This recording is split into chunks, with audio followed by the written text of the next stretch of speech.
And welcome to this episode, a weekend preview with the next guy up. We got Tinsley, Zach, and a special guest, Joon, Zach's friend, a fellow Titans fan. We have several on our side today. We're super pumped. He's going to talk to us about Titans, anything he wants to be honest. So how are we doing, guys? Thought it was 2-on-2. Nope, it's 3-on-1. It's a good point, Tins. I'm also really bad at math, so but how are we doing today, guys? We're great. Good. Hey, thanks for having me on, guys. I appreciate the time, and excited to talk Titans football finally. And let's get started. Yeah, it's about time we had some Titans football talk on this podcast. I feel like it's pretty NFL based, really focused on the Jags a lot of times. This is actually true. Tim's trying to be sarcastic, but it's true. I don't know what he's talking about. We talk about the Jags all the time. Well, I'm not always the one that brings them up. I'll just say that. That's true. I get goaded into that talk. I'm wanting some heated debates though. I'm ready for June to put the gloves on and help us out and just chat up some football and some statistics. Talk about how great the Titans are going to do this season and how they're going to do better than the Jags. Because Tinsley said that he was not afraid of the Titans. How does that make you feel, June? Let them have it. Where are we getting into it? Hey, man, the Jags they're up and coming, Wait, this is about the Titans, not the Jags. Every time we want to do this, everyone compliments the Jags. And I don't have to say anything. Okay, let's get the compliments out of the way. But I will. Well, there are some exciting things going on, like the stadium. Just saw that happen. That's massive. $1.2, $1.4 billion. Yep. Evenly split between the owner and the city. Can't say the same about Miss Amy. But yeah. Okay, let me say one thing. I almost called Tins out on this and I didn't, but now we're back to it. Bulletin board material talk. Tins has been fighting this battle, I know, for years about people saying Jags are going to London and making the joke, and then they announced they're building the stadium. Instead of being happy on Twitter, Tins decides to go and just start attacking everyone who's ever wronged him. He has some serious battered Vols syndrome stuff going on for the Jags where he can't be happy about anything. Oh, I'm very happy. All he does is turn it against everyone else and try to expose his haters instead of actually just relishing in something good happening for the team. I'm very happy. And whenever we do the fan interview and we talk to me about being a Jaguar fan, I'll peel back the curtain a little bit of why it is a happy day that happened for me.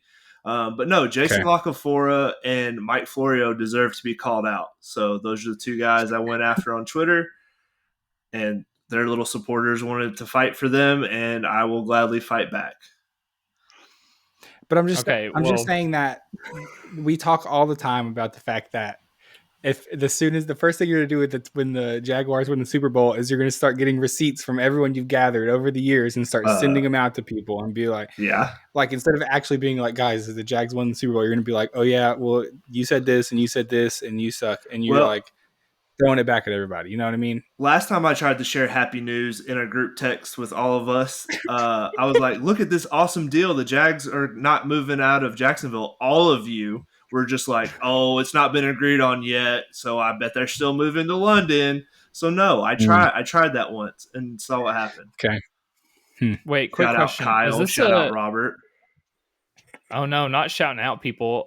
Is this a June? Is this a June fan interview or is this a Tinsley fan interview? Because how'd you make it about the Jags all of a sudden? You spin everything. I'm being asked questions.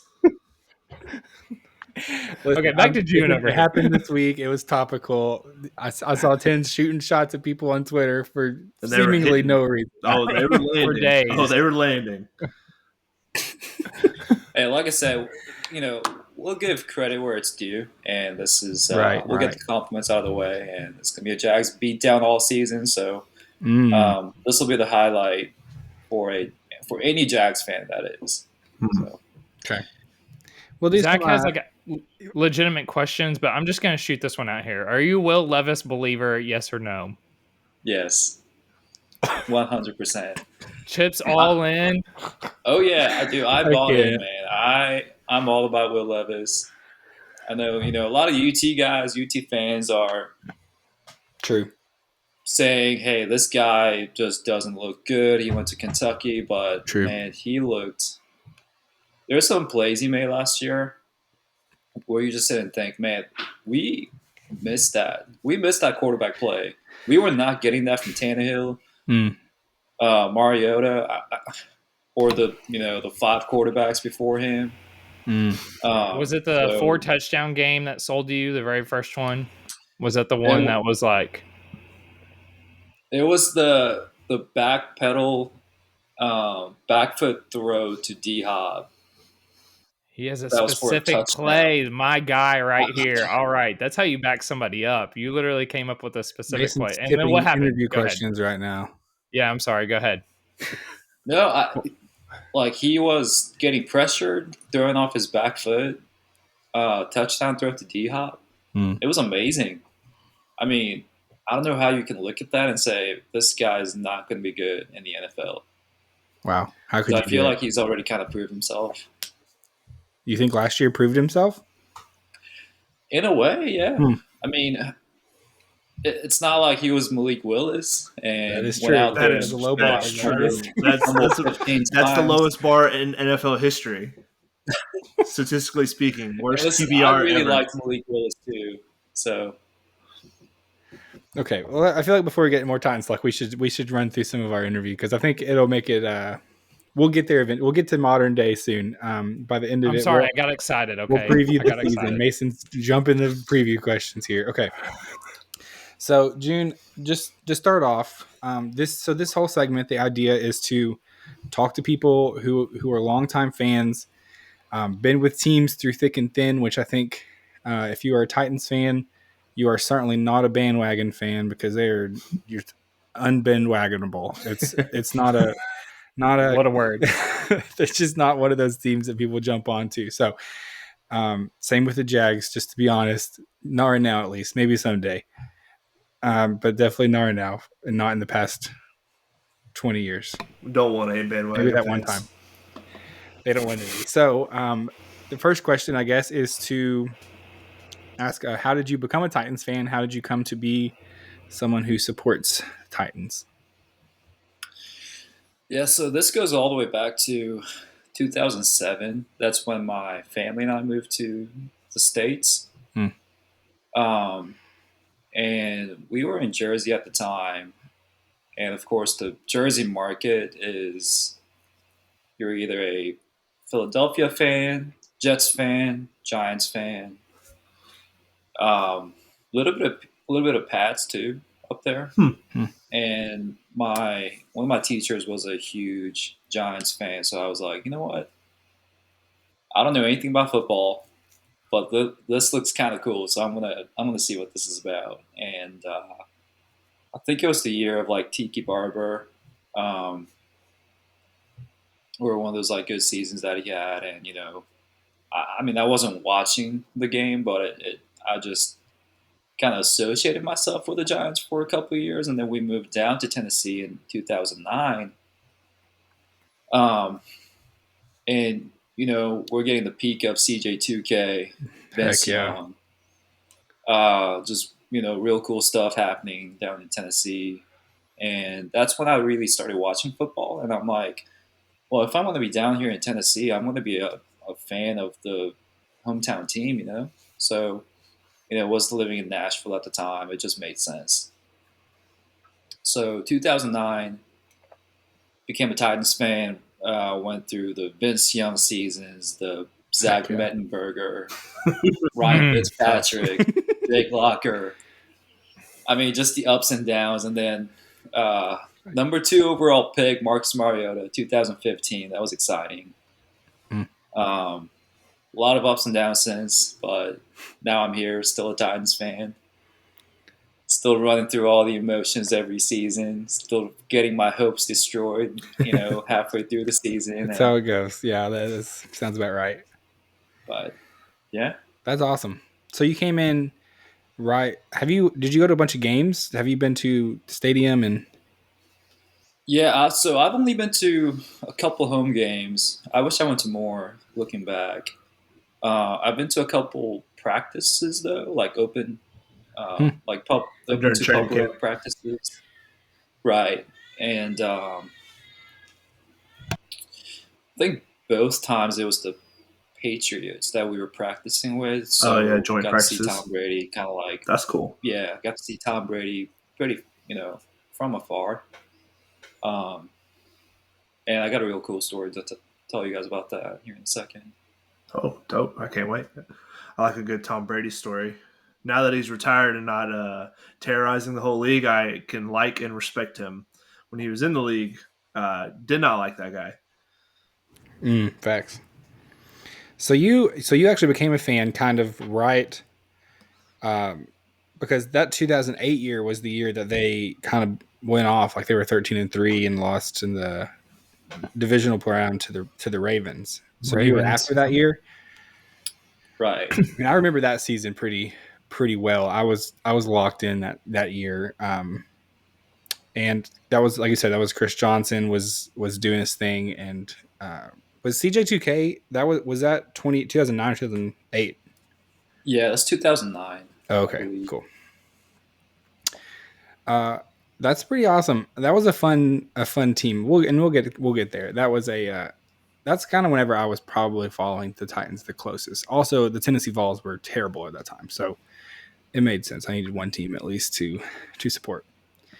Okay, so that's getting into the next question. So we'll jump into there. Your favorite season of watching the team, your favorite season of following the team. Which one would you pick? Okay, so I actually went back today and did some research on this. Mm-hmm. And I came to the conclusion of 2019. Okay. And this was Mike Vrabel's second season. We had, heck of a draft. First rounder was Jeffrey Simmons. Second round, A.J. Brown, Nate Davis, Amani Hooker, DeAndre Walker, who's like the only bust, if you want to call him that. Yeah, late round pick, though, can be a bust. Yeah, draft class. David Long in the 6th, so like real solid class. Went 2-4 with Marcus Mariota under the helm. Got benched for Tannehill. And, man, we just started firing on all cylinders from that point on, and just, had a great season. Ended 9-7, won 2 playoff games, and lost the AFC Championship game against the Chiefs. But, man, I remember watching that season and just getting excited to watch football again, we had an offense to watch, and it was just super exciting, and just really set the tone for what was to come. But obviously, we've had ups and downs since. But yeah, looking back, 2019 is by far my favorite. Yeah, that's cool. I remember that happening. The hype around Marcus Mariota was one of those weird things where he felt like he always had so much potential, and then it never really came to pass. It was like every year was like, maybe this is the year he's going to take the next step, and then it just kind of never happened. But Tannehill came in and really reinvigorated that program that year, which was pretty cool. I think we saw Kirk Cousins do something similar with the Vikings, where you're an older quarterback comes into a new place and kind of really picks things up. I think that's a pretty cool thing. And we had R. Smith as the OC, and now he's just kind of on the back burner, so to say, from the league. But back then, it was exciting. Like, we were running play action plays and running the ball. Everything was working, right? Like, they were stuffing the box against Henry, and that got A.J. Brown open, and we had Delaney Walker. Delaney Walker was a weapon. And it was just, it was exciting, Yeah. Yeah. Mason, do you remember that season at all? I do, yeah. I was I was thinking about AJ Brown, and I felt like that was the best. Like now, the past couple of years, we're so run heavy. Our only option is just to hand it off. I felt like that was the most balanced we had, and that did give me hope that it sounds silly now, but I really did think that we could actually beat the Chiefs. We could have actually like made a run. Like we won 2 playoff games. We were almost there. So, but yeah, it was Yeah, absolutely. And we were up, at we were first up quarter, during that game. right? And I mean, we had every reason to believe that we could win. So, until we didn't. I don't count that against you at all. Yeah. Okay, let's do some revisionist history here with the boys. What happens if the Titans do not trade AJ Brown? June, you take this one. Who do we pay? Like now that we mentioned him, yeah. I mean, we mentioned it. The dominoes fall because if we pay him, sure. Does it make a significant impact though? I mean, I don't know. Maybe. Yeah, and I'll say that was probably the most heartbreaking moment as a Titans fan. That draft night, you see that come up in the news or on the Jumbotron or whatever, and you're like, what just happened? And I remember in the moment I was like, you know what? I guess J-Rob has a plan here. Like, I'm just gonna trust in this for a little bit. But that was my head, and my heart was like just getting ripped out of my chest. And I was like, man, AJ Brown is like one of my favorite players. And as a Christmas gift, I got an AJ Brown jersey. Like it was between AJ Brown and Derrick Henry, and I was like, I just think AJ Brown's going to stay longer with the Titans, so I'm going to pick AJ Brown. Brutal, man. And what happened after that? We drafted Treylon Burks, thinking that he could have been the replacement. And he's like maybe not even making the team this year. They're literally talking about him being special teams. So. Holy cow. You didn't know this, Zach? No, I didn't hear about that. Did you know this, June? Yeah, not the special teams thing. That's news to me. I've heard he's done really well at kickoff coverage, and he's been a really good gunner for punt team. This is like true. That's great. They've talked about trading him, and I don't think there's any takers. But okay, Zach. Yeah, sorry. He's falling down the depth chart, but I'm still rooting for the guy. AJ Brown. Or Treylon Burks. AJ Brown, Treylon Burks, because Treylon Burks, he was asked to come in and fill the shoes of AJ Brown, who's been just tearing it up for 3 seasons at that point. So as a young guy coming in like that, I mean, I feel for him. He didn't ask for that, So, had the injuries too, right? Yeah, it's a pretty fair, unfair expectation because he's essentially was traded for AJ Brown because that was the draft pick that they got from the Eagles. They turned around and used it on Burks, and so now naturally it's just going to be we're going to compare him to AJ Brown, and AJ Brown's a top 5 receiver in the league, so it's just not really fair. Even if Burks performed better than he has, I still feel like people would be like, well, it's a waste of a pick. We traded this receiver for AJ Brown. When really it was like a cap thing because Robinson just, I don't know. I mean, he got fired for a reason, obviously. Mm-hmm. Yeah, and the crazy thing is, I don't know if you guys heard AJ Brown's podcast like immediately afterwards. The one with Darren Bates on it. Well, I think it is Darren Bates' podcast. Yeah. But anyway, he came on there and said, I never spoke with John about renewing the contract. Like, I never heard from him personally. And he was willing to take a pay cut. And, great locker room guy, great player, not a diva by any means. And he's, willing to take a pay cut. And we let the guy go for peanuts.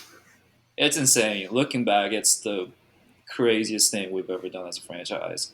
Yeah, watching AJ Brown playing multiple Super Bowls and be super successful and then see what happened to the Titans in the last couple of seasons. It does make it pretty tough. You look back at it as a pretty terrible trade. Yeah. Pretty horrible. So yeah, back to your question, Zach. If we had kept him,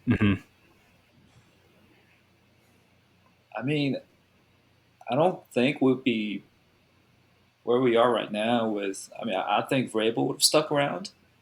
I don't think we would have had Will Levis or Brian Callahan. So we'll see how things shake out from here. But yeah, that's looking back. That's one of the most tragic moments as a Titans fan. I'm gonna have to think on that because that is a close worst decision in franchise history. Like the only one trade. That I could think. Yeah, I want to come up with an actual ranking. Actually, maybe we can have June back on and him have like his top 5 like worst decisions in Titans history, something like that. Yeah, we had the discussion earlier this season of the was the Aaron Rodgers Jets trade one of the worst trade like signings in history, and then Russell Wilson to the Broncos, and so I do think that decision by the Titans it was tough. Okay. Well, on a more happy note, we're going to do a couple of more fun questions here. Who is your all-time favorite player to watch as a Titan fan? Yeah, so I'm gonna have to say Derrick Henry there. Love AJ Brown, but Derrick Henry was the heart of Titans for so long, and Tims, I was at the Jags game in 2018 at Nissan Stadium when he popped off with 3 touchdowns. Oh, you were at the game too. You and Kyle both.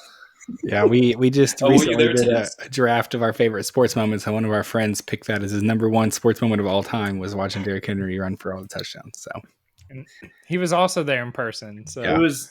That's awesome. Those were some tough years. Derrick Henry in his prime was bigger than like every defensive player on the Jags, except for like maybe our defensive tackles, just because they're naturally big fat guys. But like no joke, I would go and look through the roster and I'm like, Derrick Henry is 6'4", 245. Our middle linebacker is 5'11", 210 pounds. Like, what did we think was going to happen, guys? And I have a funny Derrick Henry story. Is that so? He's from Jacksonville. He owns like every high school like rushing yards for the biggest high school there. Yulee, right? Yeah, and he goes to Alabama, and when he's coming out for the draft, our GM at the time had told him like, hey, if you're available in the second round, we're gonna draft you. Like we want you to come back home, and that was what he wanted to do too. And we ended up passing on him. He was available and we didn't draft him.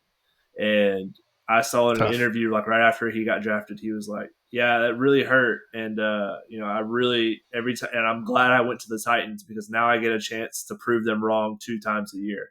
And boy, did Derrick Henry make that GM got fired soon after, deservingly so, because we could have saved ourselves a lot of headache of not having Derrick Henry highlights in my face for 5 straight years. That's tough. I saw this like really funny meme of it was like, imagine taking an F in high school calc and having to tackle Derrick Henry in his like high school prime. Yeah, have you ever seen the Derrick Henry like high school video like highlight reel? Dude, he was a monster. Like he's just as big as he was in Alabama. Like, I mean, he was a grown man when he was 16. 16-year-old, like 5'8", 120-pound dudes trying to tackle him. Like, what is happening right now? That's awesome. But yeah, Derrick Henry, man, I love the guy. I don't know if you ever heard his podcast on like Busting with the Boys, or just like interviews and whatnot. But just great guy, like real humble guy. Think it's Christian. Yeah, that's big to me. And yeah, I mean, great locker room guy too. Like doesn't want the attention all to himself. Like he's just a good football player and good teammate. Yeah, no. So I got 2 questions then. Did you ever play Madden? Yeah. Oh, yeah. Is he your favorite player to ever play as, or do you have another one besides Derrick Henry? Oh, that's hard. Yeah, you got that X factor going on, and he just like trucks everybody. And no, he's pretty fun to play with. Yeah. No, I'm gonna go with Derrick Henry there. And then the second question: how much does it hurt to see him on the Ravens? See, not as much as AJ Brown because as much as I love having him on the Titans, we're holding him back from potentially winning a chip. Like we're not winning anything in the next 2 years. And the third year, though, we are. Exactly, yeah. The third year, we're coming for it. Will Levis I mean, if I'm really proven nice wrong, man, yeah. I'll live up to that for sure. But he just gave his heart and soul for the team for so long. I think he deserved to go elsewhere and chase that ring one last time. I mean, the guy's 30, right? 29, 30. Yeah. And is, definitely past his prime. He's been beat up for years. Yeah. He's had a lot of carries, a lot of wear and tear on him. Or he could be like Frank Gore, man, playing till like 46. It is really interesting the narrative around those two guys who the Titans traded and how it's so different. Where I think people really like Derrick Henry and really hope for him. I think that's pretty common among Titans fans. People want to see him succeed. Like people want to see him to get his shot at a Super Bowl, and kind of people know that he kind of put in a lot of work he put the team on his back for a lot of seasons at Tennessee and maybe had little returns for it overall. And so I think people want to see him go succeed somewhere. So I think it's a cool story. I do. Yeah, definitely. Okay. So we also had, you might have already answered this, but I'll ask it anyways. Your favorite moment? Is there one moment, one game, one play that you remember as being like, man, that was awesome to watch? Yeah, for sure. The 3 touchdown game. Yeah, the 99-yarder. Or the touchdown run, I should say. But there's also a really cool moment at one of those joint practices I went to. So 2018, me and my buddies went to Nissan Stadium for a joint practice with the Pats and the Titans. Stayed behind, and I think they were just doing team drills or whatever, 7-on-7, stuff like that. Mariota comes off the first team reps, takes his helmet off, kneels by the sidelines. And we're like right there. I mean, there's like not many people at the stadium like watching. So we're like real close to them, like just literally like on the first row, right behind the bench. And me and my buddies are like, all right, we gotta like, this like once in a life opportunity. Like we gotta heckle or like do something on one of these players, man. Like, so we play rock, paper, scissors, and the loser has to like yell something at whoever, right, player they're choosing. So naturally I lose. And, I'm sitting there, I'm like just biding my time. I'm like, man, do I do this? Like, I'm kind of nervous. And this perfect opportunity comes along. So Marcus comes off, like I said, takes his helmet off, takes a knee, and he's just, watching the second team or whatever. And I'm like, all right, this is now or never. Like, I got to do this right now. So I just go, I just like at the top of my lungs, like, Marcus! And he turns around, looks at me, and I just say, I love you! And he gives me a hang loose. Yeah. And takes his helmet back on and puts his helmet back on and just kind of goes off. But I'm like, man, that was such a cool moment as a fan. That's cool. And at the time, I still really believed in the guy, and like with the other two guys talked about, like great locker room guy, great teammate. So just wish the best for him. Just unfortunate what happened with him on the team, but so yeah, that was a pretty cool moment for me. That's awesome. I had one. Maybe I don't know if you probably wouldn't know this one, June, but it was 2006. Mason might against the Colts. The 60-yard field goal from Rob Baronis. Do you remember this to win the game? And I don't know why I remember that, but I remember that pretty clearly in my head of a 60-yard game winner, and it was wild. Rob Baronis was the hero that night. Yeah, that was awesome. And I really, probably one of my fondest memories as a Titans fan is that CJ2K year. I remember following it. That was when I was maybe following the Titans, one of the closest. And throughout the season, once you got a couple games in, and it was like, oh, he could really do this, and everyone kind of keeping up with it, and it kind of gained steam, and it was one of those things that everyone was following. That was really fun to watch happen over the course of that season and watch his performance. So that was a cool one. I feel like young Rob Baronis. The what? Rob Baronis? Rest in peace. Oh yeah. Wait, is he dead? Yeah, oops. Bro. Sorry. He long gone. R.I.P. Rob Baronis. Okay, so I will say the one other thing maybe. Let's just divert from that for a second. Vince Young, whenever he was like a rookie, I feel like he had a couple of electric games too. I feel like the Vince Young hype was crazy high when because he was a really high draft pick. His hype was like off the roof levels. And he kind of did some miraculous things his first season. I remember he won a couple games pretty much just by himself. I mean, he ran a lot and that was a lot of fun to watch as well. So I was gonna say he almost did what Cam Newton did before Cam Newton did it, which was truck stick literally into the end zone like all the time. Just a big body, ran the ball a ton, got outside of he did a ton of play action. I had probably more memories of him just because that's when I started following football as well. Maybe a little bit before that, but that was probably. And then, oh my gosh, Kerry Collins too. I forgot about him.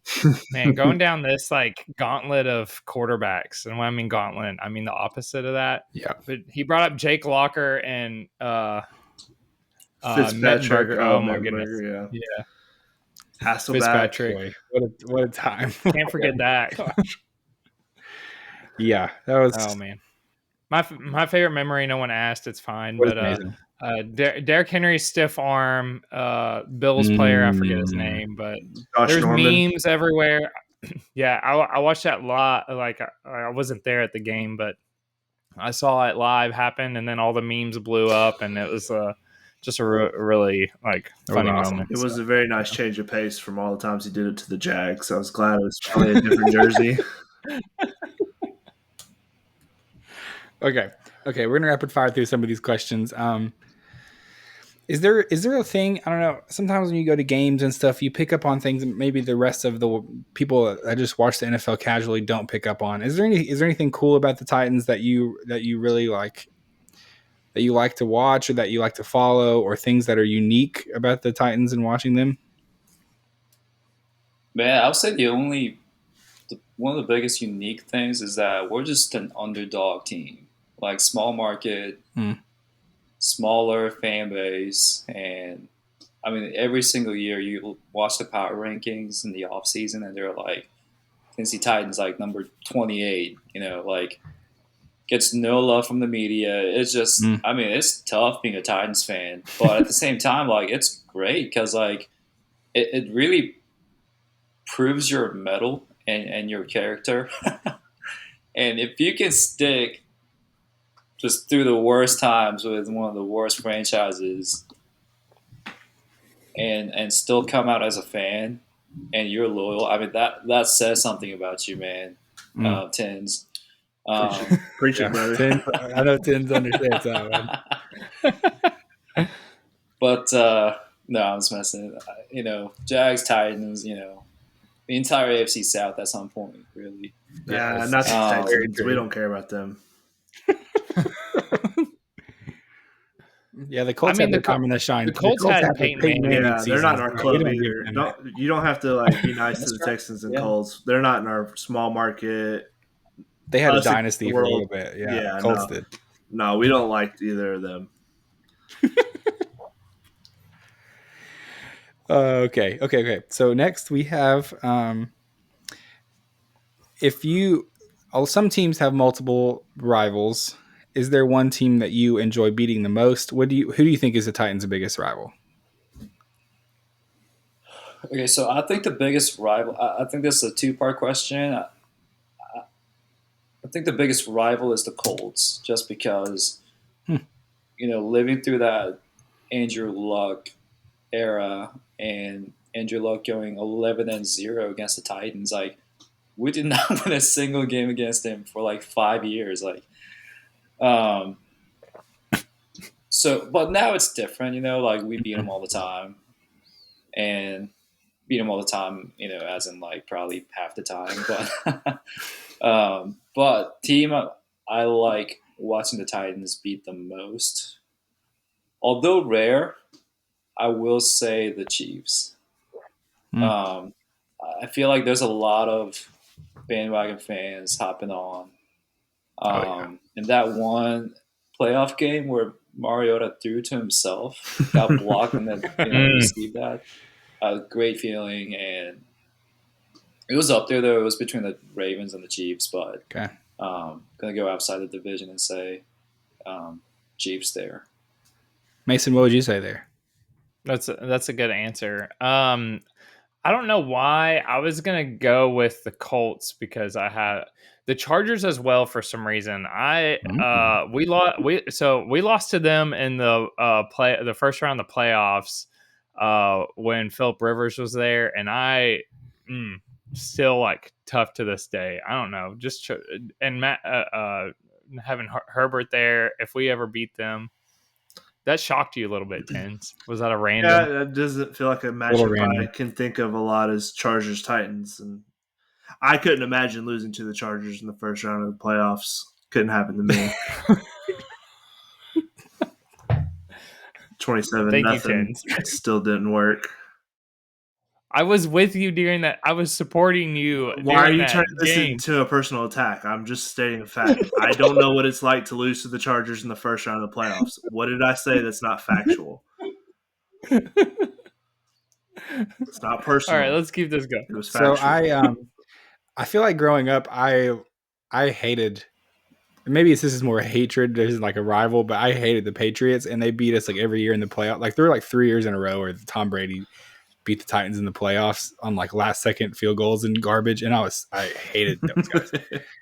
Yeah, I mean everyone hated the Patriots. It's not a secret. I mean, so I do think that I think the Ravens have also had our number in the postseason and ended a couple of runs that we had going. So they used to be in the division together too. Oh, really? The AFC Central used to be the Steelers, Ravens, Bengals, Jags, and Titans in the 90s and then early 2000s until the Texans came along.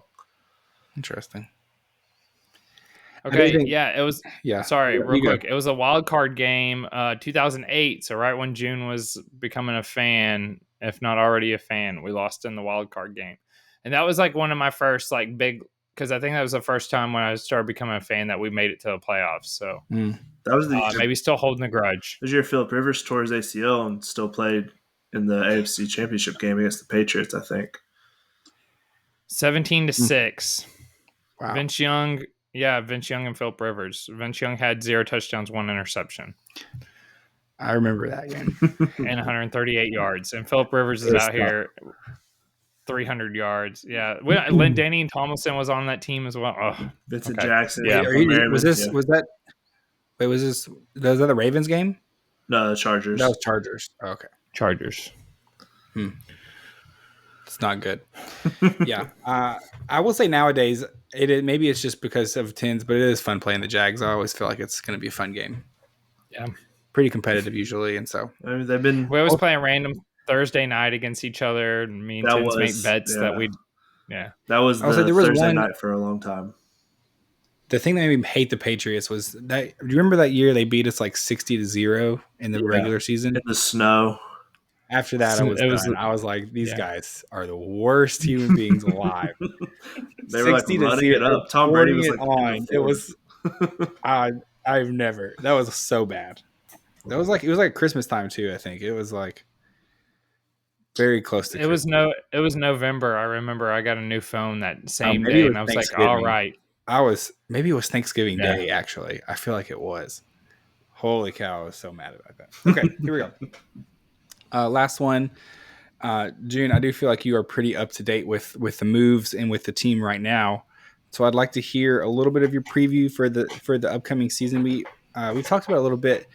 I don't know if you heard Tony Vitello and the Tennessee baseball team. He kind of introduced this idea of you being able to determine what success is for you. And so I'd like to hear what you think is Tennessee's Titans metric for having a successful season. Like, what would have to happen for you to be like, this season was a success in my eyes?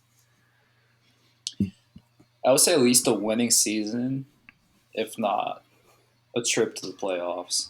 Because I think we really do have the talent. And going back to what I said earlier, like Tennessee gets slept on every single season. I mean, it's really unfair. But at the same time, I love it because we get to prove them wrong. But, so we got Brian Callahan, and, this is his first head coaching gig. So I don't think a lot of people are keeping him on the radar and, like, realizing what this guy can do. But he brings, just a knowledge of a pass attack. Comes from the McVay branch of coaching tree. And, studied under Zach Taylor for a couple seasons. But he's worked with really, really good quarterbacks like Peyton Manning, Joe Burrow, Matthew Stafford, just guys that just grind out wins. So Brian Callahan, I'm a big believer in him. He brought his dad, Bill Callahan, coaching the O-line. And we had some really good free agent signings like L'Jarius Sneed. Just a gritty cornerback. I think he's going to be an amazing addition for us. Chido Ruzi, forgive me if I'm saying this wrong. Cornerback from the Bengals. I don't know too much about him, but everything I've seen is an upside.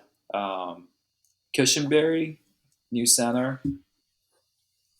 I think I was watching like a Ben Jones interview on like one of 4.5, the sports radio talk, and he was on there saying, if you're as a center, you watch like a couple guys, right, for film, and one of them was Cushenberry that he mentioned. So just, really good additions in free agency. Calvin Ridley, Tyler Boyd.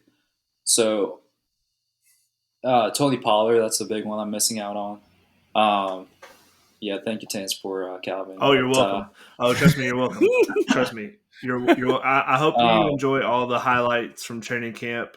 I watched all those same videos last year of him making cool plays in training camp. Here's the thing about Tins. You should have heard him the day that they traded Calvin Ridley, because this was not what he sounded like. Stop saying we traded him. We did not trade him. He was whatever you did with him. He was a free agent, and he took $10 million more a year to go play for you guys instead of come play for us. I was with Tinsley when they got Calvin Ridley. He was so excited. Yep.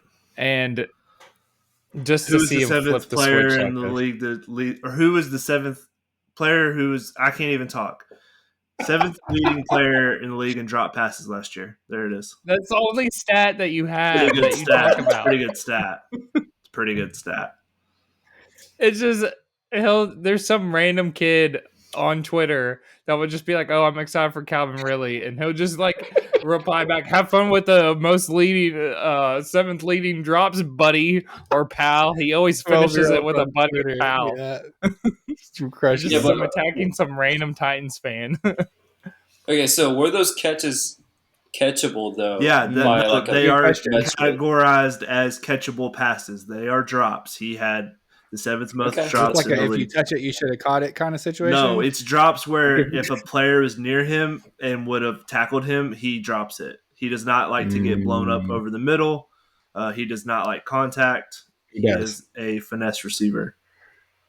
Yeah, I think that's just bad quarterback play, just leading the receiver into the wrong zone. It could be. It's a good point. At least you got a real quarterback now. Will Levis. Yeah. Yeah, Calvin Ridley was also credited with a lot of misrun routes where he, even 16 weeks into the season, was running the wrong routes on plays. So, I don't know. Have fun with that. Wait, how did we get back on the Jags? Also, real quick. Because he said, thank you for Calvin Ridley. So, I just wanted to let him know why he was welcome. Okay. That Blizzard game, 59-0. Yeah. That was October 18th, 2009. Oh, it's wrong. Wow. Okay. You're thinking this is why I don't pick fights with Tinsley, though. You were thinking there is a Packers game that you guys lost like that too, and they had the Christmas lights graphic all over the scoreboard because it was close to Christmas. Gross. It was like 59-0. Was that recent? It was. Was that the Titans? Yeah, it was Patriots. Yeah, I've seen that meme before. Tough. I thought it was the Patriots too, but I think it is the Packers. Okay, we're doing this. It don't take much, June.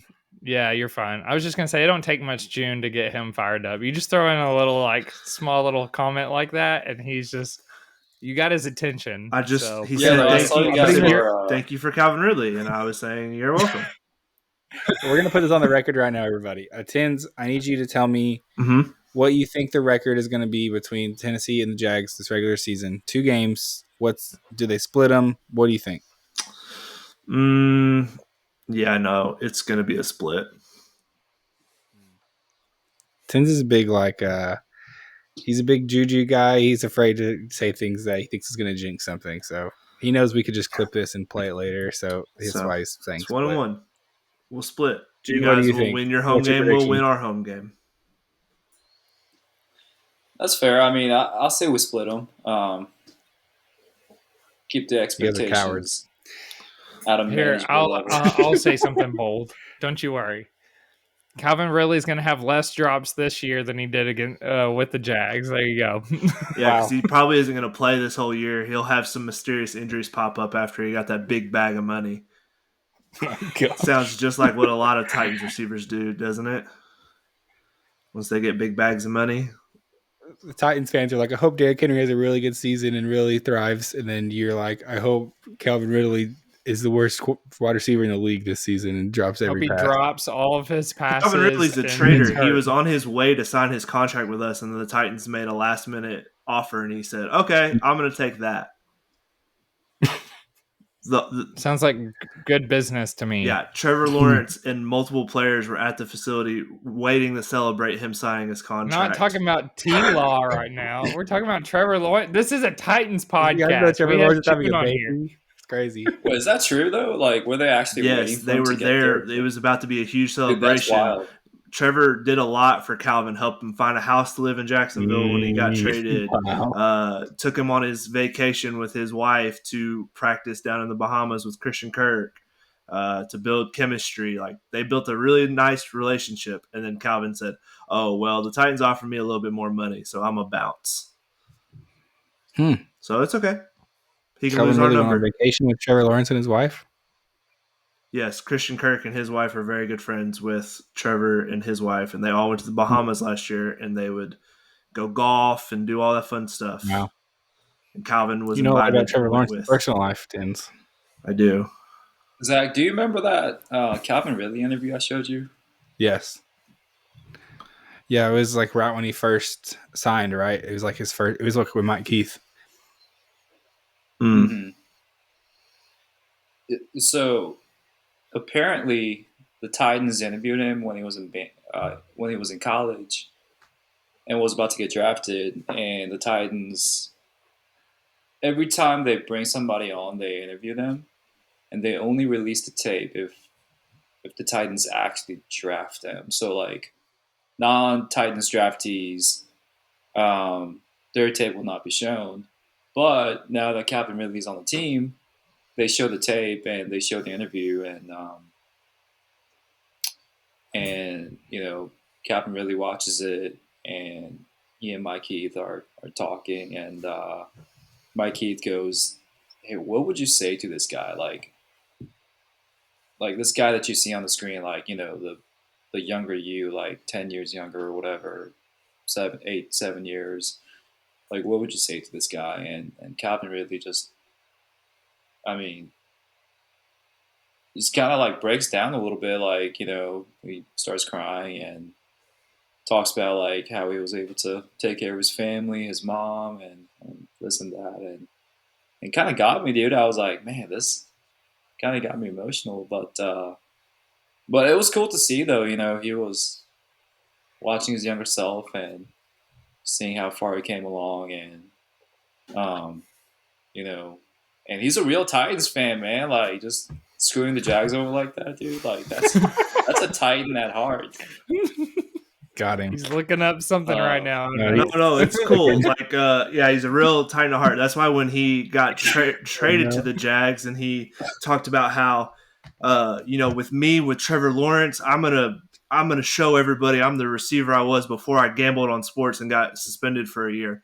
I'm gonna have 1,400 yards, and I'm really gonna show the league that I'm back. Go look up his player tribune and how much he was talking about how thankful he was for the Jaguars for bringing him back and just all this stuff. I'm glad he got his money. He could take care of his family. That's awesome. That part, that's great. That is good. I'm glad. That's cool stuff. He could have handled it a little better. He literally changed his mind within an hour of us offering a final contract and him saying, yeah, let's do it. Let's run it back. Okay, so put yourself in his shoes. Like, you're about to make, what, like 10 million more or whatever it was? Mm-hmm. It was a lot. Yeah, but he's the one who kept talking about loyalty and wanting to like stick around in Jacksonville because they're the team that took a chance on him when he was sitting at home, suspended indefinitely from the NFL. He wanted to show how much he appreciated the Jags taking a chance and bringing him back into the NFL. That's what I really have a problem with. Is he said one thing and then he did the other. But that's okay. It's cool. I see where you're coming from, but I feel like, you know, a lot of players get screwed over by the teams. Like, oh yeah. There's a lot of players that end up not getting their full guaranteed contracts, so they get cut early or traded, and a lot of that stuff. So I get the business side of it. I understand. Go make every penny that you can, as with your ability as a football player. That part I get. You just took it personal because it's Jags. I just took it personal because he changed his mind within an hour of saying, yeah, let's run it back. This is the only team for me. Yeah, but it's cool. I see where you're coming from. It's great. I can't wait to see him twice a year. Hey, you know what? I changed my mind. Titans 2-0 against Jags. All right. Jaguars 3-0 against the Titans. We'll see you on the first round of the playoffs. Wow. Okay, hey, real quick though. Realistic ranking of the AFC South record-wise this year. You're asking me? About a big Texans train right now, just so you know. Yeah, I love it. Also, the interviewee does the interview. That's awesome. June's interviewing us. All right, so I'm going to go from the bottom up. So we're going to go Titans 7-11, right? Or 7-10, 7-10. The record. That's a lot of games. 7-10. Math. Yeah, math. The math wasn't mathing there. 7-10 for the Titans. I'm going to go 9-8 for the Colts. 10-7 for the Jags, and 10-7 for the Texans. But you put them at top, so they're gonna win the tiebreaker. Wild card. Jags are gonna be a wild card team, I think. You just said 3-0 versus the Titans win the first round of the playoffs. Yeah, that was just a reaction. I had to think about it for a second. I was like, really? I'm putting the Titans in the playoffs? So do you have 3 winning records in the AFC South? Yeah, AFC South. I think we're one of the better divisions, honestly. If Will Levis steps up, then that makes our division. The young quarterback narrative in the AFC South is a pretty fun one. They're all. I mean, Trevor turns 25 in October. Will Levis is 23. CJ's 22. Anthony Richardson's 21. So, I mean, it's 4 very young guys. If they all pan out, we could have like a really fun division for the next 10 years. So, are you a big Trevor Lawrence guy? You could say. You could say I'm a big Trevor Lawrence guy. Oh, I can't get that off the wall. Oh, I didn't notice his poster. Well, I'm wondering because like you're also a big stats guy. So stat-wise, is he mid? We've been down this road, June. Oh no! Don't bring up the Danny Dimes and Trevor Lawrence statistics being exactly the same. I'll tell you the first thing he's going to say right now. He's going to talk about the dropped pass statistic. He's wait for it. It's coming. He's going to say that's a statistic I could bring up. How he is the last 3 years, his receivers lead the league in drop passes, making up for a ton of lost yards and touchdowns. I could bring that stat up. He's going to bring up how bad the offensive line was and how the sacks were not his fault. It's going to be everybody's fault but Trevor Lawrence. No, Trevor Lawrence has Trevor has a fumbling problem. I'll give him that. He does fumble too much. But even with Trevor Lawrence having the leading receivers drop passes in the last 3 years, he still ranks 5th all time in most passing yards in your first 3 years of the NFL. Are they dropping passes into the defender's hands for interceptions typically? No, I mean he's average at interceptions. Okay. Is he overpaid? No. He when you factor in it's a contract extension that he just got added onto his rookie contract, he is making less than Kirk Cousins per year. So who would you rather have, 35-year-old Kirk Cousins with a blown-out Achilles or 24-year-old Trevor Lawrence? Honestly, Kirk Cousins. That'll be close. All right, we're keeping this guy on the pod. He's officially brought in. Honestly, Kirk Cousins, man. Like, he's you would take... Have you seen Quarterback? Yes, I've seen Quarterback. I've seen him shop at Kohl's for his button-up shirts. Honestly, me too. Wow. All right. Kirk Cousins. Listen. Big Kirk Cousins guys over here. How would you rank? Let's go back, June. How would you rank the division? Because I didn't get to hear yours. All right, so okay, I'm gonna be as realistic as I can be. Texans number 1. Oh, sorry, there's a bug on my leg. Got him. It's the ghost of Calvin Ridley. So, number 2 spot, if Anthony Richardson doesn't stay healthy, I think the Titans take number 2. If AR-15 stays healthy throughout the season. Tinsley's losing for everybody not watching the YouTube. He's on mute and he's screaming at the mic. Seventh hardest schedule in the league this year, by the way, Jim. 7th hardest. Who, the Jags? Or no, the Titans have the 7th hardest schedule in the league this year with a head coach who's never called offensive plays in his life. It's fine. So let him cut the Titans. Anyway. Okay. Yeah. But no, I will say though, if Anthony Richardson does stay healthy, I'm gonna give the Colts number 2, and Titans number 3, and Jags on the bottom.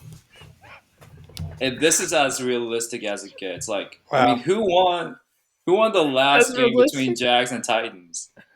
Who won the 3 before that? We're asking. Okay. Who won the 3 before that, Jim?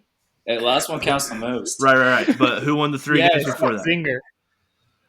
I mean, I guess the Jags, if you're saying it like that. That is correct. That includes a season sweep, one of them being the final game of the year to get into the playoffs between the 2 teams in Jacksonville, in the building, this guy.